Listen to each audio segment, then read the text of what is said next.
Hey guys, Scorch here, and today I brought some new faces, so now I can be happy.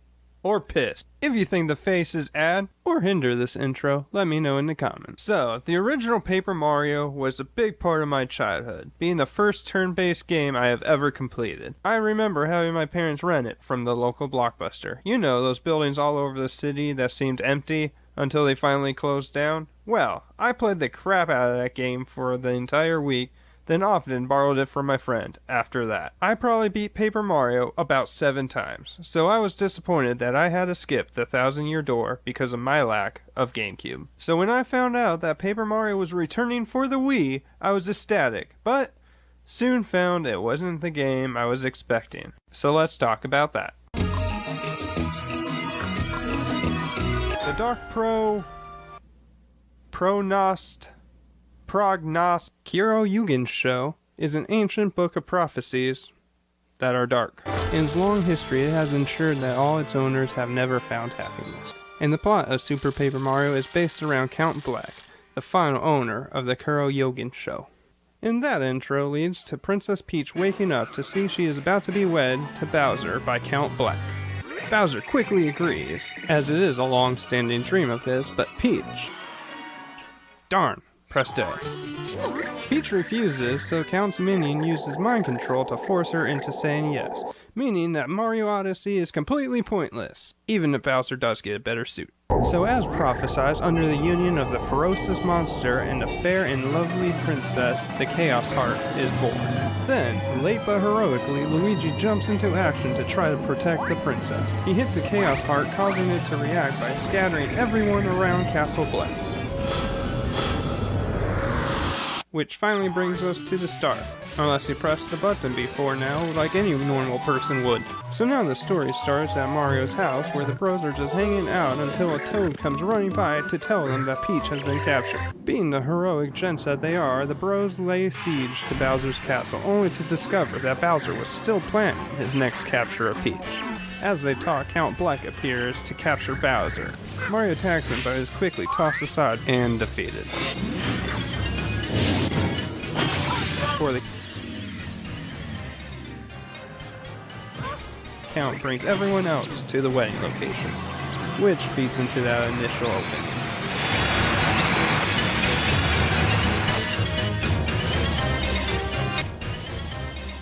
So as the wedding is going on, Mario is being brought to the town of Flipside by Merlin, owner of the Kuro-Yugen show.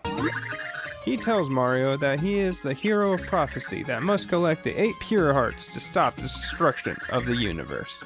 So Mario goes forward with his newfound quest, and he is soon reacquainted with Peach. And soon after, Bowser, leaving room for a 4th hero, who could be literally anyone. It's Paper Mario. No more? Probably a little less. The switching between 2D and 3D is the main gimmick of this game, and it makes the worlds look flat and uninteresting. Just look at Mario's house. It looked better on the N64, at least in my opinion. The environments and characters do their job, I suppose, but mediocre is the best Super Paper Mario gets. None of the worlds, besides the 8-bit monstrosity, shows much creativity. Again, unlike the 64 version. And unlike the old Paper Mario, starting the chapter and leaving you to figure the rest out, Super Paper Mario decides to add sections to the chapter so they can just tell us what happens instead of creating an interesting world to engage in. Not that I really want to spend more time with these boring, unimaginative characters in uninteresting places. The only real enjoyment I had from this game came from its one-off punchlines, like the nerd needing to use a dating simulator because he couldn't talk to Peach.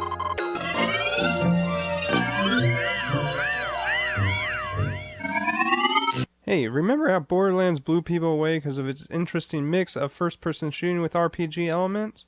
Giving a Mario platformer those elements isn't as exciting, and actually will draw the gameplay to a crawl. As far as actual gameplay, Super Paper Mario just takes inspiration from Super Mario Bros.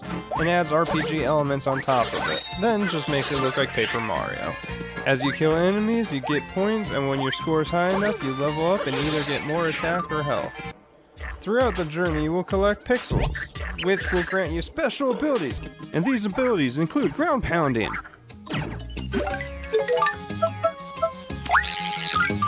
using a hammer.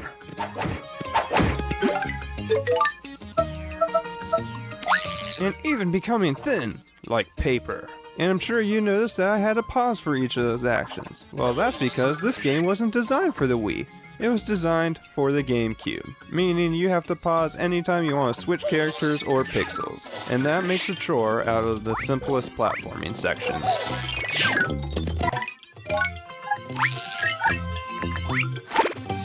Each world usually has 2 bosses in it. One of Black's minions, he has 3, so they're often recycled, and are usually beatable the same way as you did it the first time, as summarized by this screenshot. Then most worlds also have their own boss. But after you complete Chapter 1, it just becomes less and less unique, which is probably why you use Chapter 1 for all of the box art.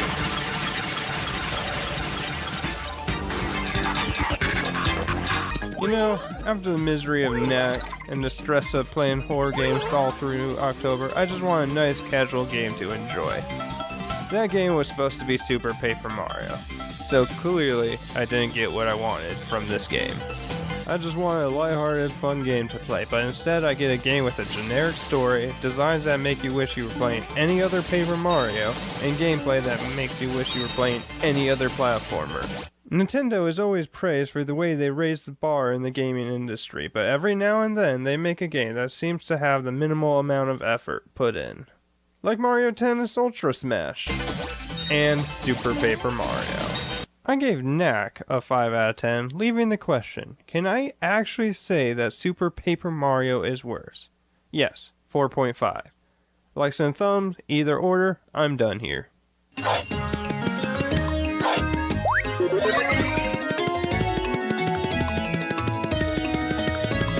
Leave, dude?